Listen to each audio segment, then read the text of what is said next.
लुपिजाइम plus, इसका pro body formula आपके digestive system को नेचुरली बैलेंस करने में मदद करता है। लुपिजाइम प्लस, आपका पाचन रहे इन कंट्रोल।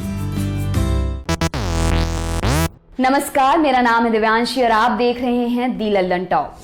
साल 1997 में एक फिल्म आई टाइटैनिक। लीड रोल में थे लियोनार्डो डिकैप्रियो जो बने थे जैक और केट विंसलेट जो बनी थी रोज।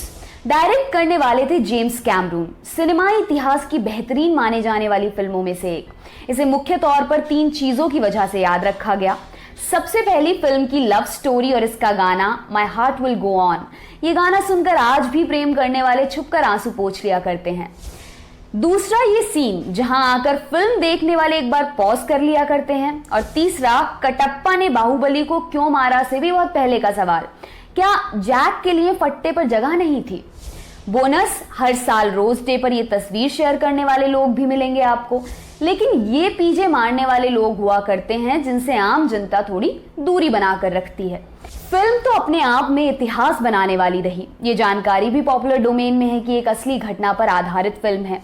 आरएमएस टाइटैनिक नाम का ये जहाज इंग्लैंड के साउथहैम्पटन से अमेरिका के न्यूयॉर्क के लिए निकला 10 अप्रैल 1912 को। लगभग 2200 लोग इस पर मौजूद थे। 14 अप्रैल 1912 को एक आइसबर्ग से टकराकर टाइटैनिक डूब गया। लगभग 1500 से भी ज्यादा लोगों की इसमें मौत हुई। हम आज इसकी बात क्यों कर रहे हैं? क्योंकि पिछले कुछ दिनों से टाइटैनिक को लेकर एक मीम काफी वायरल हो रहा है। आप भी देखिए। मीम में लिखा है टाइटैनिक 2 साल 2022 में उसी रूट पर तैरेगा जिस पर टाइटैनिक होकर गुजरा था। उसके नीचे जवाब में लिखा है इस बार तो बच जाएगा क्योंकि सारे आइसबर्ग तो हमने पहले ही पिघला दिए हैं। देखिए, खबर पुरानी है और रह रहकर वायरल होती है, खासतौर पर इस मीम की कमेंट्री की वजह से जो जलवायु परिवर्तन की तरफ ध्यान खींचती है। टाइटैनिक 2 तो जब निकलेगा तब निकलेगा, उसका सफर लाजिम है कि हम भी देखेंगे, लेकिन इसी बहाने हमने सोचा क्यों ना आपको एक कहानी सुनाई जाए टाइटैनिक के बड़े भाई ओलंपिक की।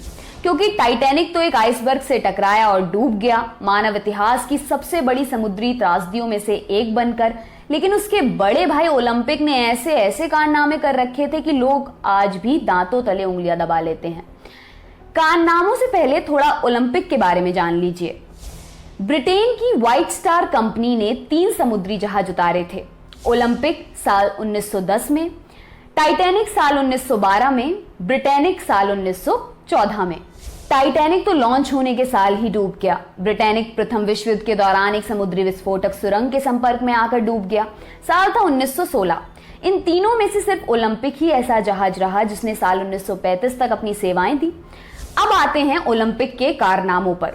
साल था 1911। एक खाड़ी से गुजरते हुए इसका सामना हुआ ब्रिटिश जंगी जहाज HMS हॉक से। दोनों जहाज आमने सामने तैरते हुए खाड़ी से निकल रहे थे, तभी ओलंपिक ने दाहिनी ओर टर्न लिया।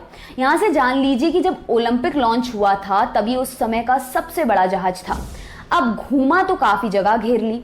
इसके प्रोपेलर्स ने घूमने के साथ पानी खींचा, इससे खिंचाव पैदा हुआ और ओलंपिक से काफी छोटा HMS हॉक संभल नहीं पाया। जब तक कोई कुछ कर पाता, हॉक का अगला हिस्सा ओलंपिक की दाहिनी ओर भिड़ गया। हॉक ठहरा जंगी जहाज, इसे बनाया ही इस तरह गया था कि उसका अगला हिस्सा किसी जहाज से भिड़े तो उसे बर्बाद कर दे।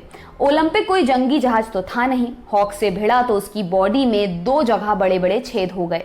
लेकिन किस्से में यहीं आ गया एक ट्विस्ट। HMS हॉक के अंजर पंजर ढीले हो गए। डूबते डूबते वो बचा। ओलंपिक एक पैसेंजर जहाज बिना किसी मदद के लौट आया। हालांकि बाद में HMS हॉक के मालिकों ने ओलंपिक पर केस मुकदमे लाद दिए थे, लेकिन इस तरह बिना किसी भयंकर नुकसान के ओलंपिक का लौट आना लोगों के मन में उसकी बहुत अच्छी इमेज बना गया। लोगों ने सोचा ओलंपिक है तो सेफ्टी है। अब एक नजर डालते हैं ओलंपिक के दूसरे कारनामे पर। प्रथम विश्व युद्ध का समय था जो 1914 से 1918 तक चला। उसके दौरान ओलंपिक को युद्धपोत में बदल दिया गया था। साल 1918 की मई में इंग्लैंड के आइल ऑफ सिसिली के पास से ओलंपिक गुजर रहा था। तभी कैप्टन ब्रेटरम हेज को एक जर्मन सबमरीन दिखाई दी। इसका नाम था U-बोट 103।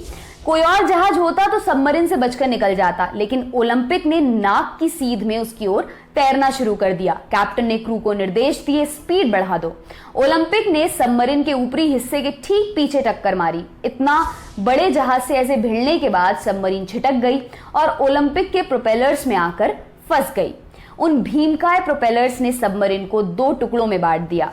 कैप्टन ने सबमरीन के बचे हुए लोगों को पिक नहीं किया और ओलंपिक निकल गया वहां से। बाद में पता चला कि U-103 का प्लान था ओलंपिक को टॉर्पीडो से उड़ा देने का। वो तो कुछ तकनीकी खराबी आ गई थी जिसकी वजह से सबमरीन टॉर्पीडो चला नहीं पाई, वरना ओलंपिक भी टाइटैनिक और ब्रिटेनिक की तरह समुद्र की गहराइयों में होता। U-103 का मलबा साल 2008 में जाकर मिला। और अब एक नजर दौड़ाते हैं ओलंपिक के तीसरे कारनामे पर।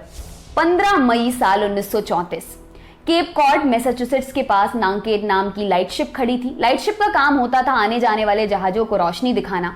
क्योंकि केप एक ऐसा क्षेत्र होता था जहां धरती समुद्र में आगे की तरफ निकली हुई होती है, इसलिए उस हिस्से से जहाजों को आगाह करना जरूरी होता था। लेकिन उस दिन काफी ज्यादा धुंध थी। ओलंपिक जहाज तैरते हुए सीधे लाइट शिप के अगले हिस्से से भिड़ गया। बेचारी लाइट शिप 2 हिस्सों में बंट गई। उसके 11 में से 7 क्रू मेंबर्स की मौत हो गई। इसके अगले साल ओलंपिक को बेच दिया गया और जब बड़े भाई का फर्ज निभाने से रह गया था ओलंपिक के सामने ही टाइटैनिक के डूबने की घटना हुई थी। उस समय ओलंपिक न्यूयॉर्क से लौट रहा था। उस समय जहाज के कैप्टन थे हर्बर्ट जेम्स हैडॉक। उनको टाइटैनिक से डिस्ट्रेस सिग्नल मिला। तब टाइटैनिक की ज्ञात लोकेशन 930 किलोमीटर दूर बता रही थी। ओलंपिक ने डिसाइड किया कि वो मदद के लिए जाएगा। जब फासला 190 किलोमीटर रह गया तब ओलंपिक के पास एक मैसेज आया कि टाइटैनिक डूब चुका है, अब आने का फायदा नहीं। RMS कार्पेथिया नाम का जहाज पहले ही वहां पहुंच चुका था। ओलंपिक ने प्रस्ताव दिया कि कम से कम बचे हुए लोगों को हमें ले जाने दो, लेकिन मना कर दिया गया। पढ़ने को मिलता है कि ऐसा व्हाइट स्टार लाइन के मैनेजिंग डायरेक्टर जे ब्रूस इसमे के कहने पर किया गया, क्योंकि उनकी चिंता थी कि ओलंपिक और टाइटैनिक एक जैसे दिखते हैं। जिस जहाज को आंखों के सामने डूबते देखा हो, बिल्कुल वैसे ही दिखने वाले जहाज पर दोबारा चढ़ने से लोगों को बहुत तनाव हो जाएगा। वो इससे डील नहीं कर पाएंगे। जाको राखे साइयां मार सके ना कोई। आपने पढ़ा कि टाइटैनिक और ब्रिटेनिक दोनों ही डूब गए थे। आपने ये भी पढ़ा कि ओलंपिक का बहुत ही तगड़ा एक्सीडेंट भी हुआ था HMS हॉक के साथ। लेकिन इन तीनों ही घटनाओं के समय इन तीनों जहाजों पर एक महिला मौजूद थी और इन तीनों ही घटनाओं से बचकर निकल गई। इस महिला का नाम था वॉयलेट कॉन्स्टेंस जेसप। ये तीनों ही जहाजों पर अटेंडेंट के रोल में थी। बचपन में TB हुआ था। डॉक्टर्स ने कहा था बच नहीं पाएंगी, लेकिन बच गई। इसके बाद हॉक के साथ भिड़त में भी सकुशल रही। टाइटैनिक जब डूब रहा था तब वो भी लाइफ बोट में एक बच्चे को लेकर उतरी थी। जब ब्रिटेनिक डूबना शुरू हुआ तब भी वो लाइफ बोट में उतरी। डूबते हुए जहाज के प्रोपेलर लाइफ बोट्स को अपनी तरफ खींच रहे थे। उससे बचने के लिए वॉयलेट नाव से कूद गई थी। सिर पर चोट लगी लेकिन बच गई। इनको मिस अनसिंकेबल भी कहा जाता था। चलते चलते चलिए सर्कल पूरा कर लेते हैं। आपने शुरुआत में एक मीम देखा, उसमें पढ़ा कि कैसे इस बार टाइटैनिक 2 निकला तो किसी आइसबर्ग से नहीं टकराएगा, क्योंकि हमने तो सभी आइसबर्ग पिघला दिए हैं। ये भले ही मीम के तौर पर एक मजाक लग रहा हो, लेकिन असलियत में एक बहुत ही डरावनी सच्चाई है। वर्ल्ड वाइल्ड लाइफ ऑर्गेनाइजेशन के मुताबिक साल 2100 के पहले ही संसार के 1/3 ग्लेशियर पिघल जाएंगे। बढ़ती गर्मी की वजह से ग्लेशियर से बर्फ टूट रही है और नए आइसबर्ग बन रहे हैं जो और तेजी से पिघल रहे हैं। इसकी वजह से समुद्र की सतह धीरे धीरे बढ़ रही है। अगर ये ऐसे ही जारी रहा तो पहले टापू और उसके बाद समुद्र के पास वाले जमीनी इलाके डूबने शुरू हो जाएंगे। ग्लोबल वार्मिंग और जलवायु परिवर्तन को लेकर बहुत बड़ी बहस जारी है, लेकिन इसका कोई अंत दिखाई नहीं दे रहा है। आपके लिए खबर लिखी हमारी साथी प्रेरणा ने। देखते रहिए दी लल्लन टॉप। शुक्रिया। फेसबुक पर क्या फैला, ट्विटर पर कौन हुआ ट्रोल, यूट्यूब की ट्रेंडिंग से लेकर इंस्टा के सब झोल, सोशल मीडिया की हर उठापटक एक जगह। सोशल लिस्ट सोमवार से शुक्रवार रात 10 बजे दी लल्लन टॉप पर।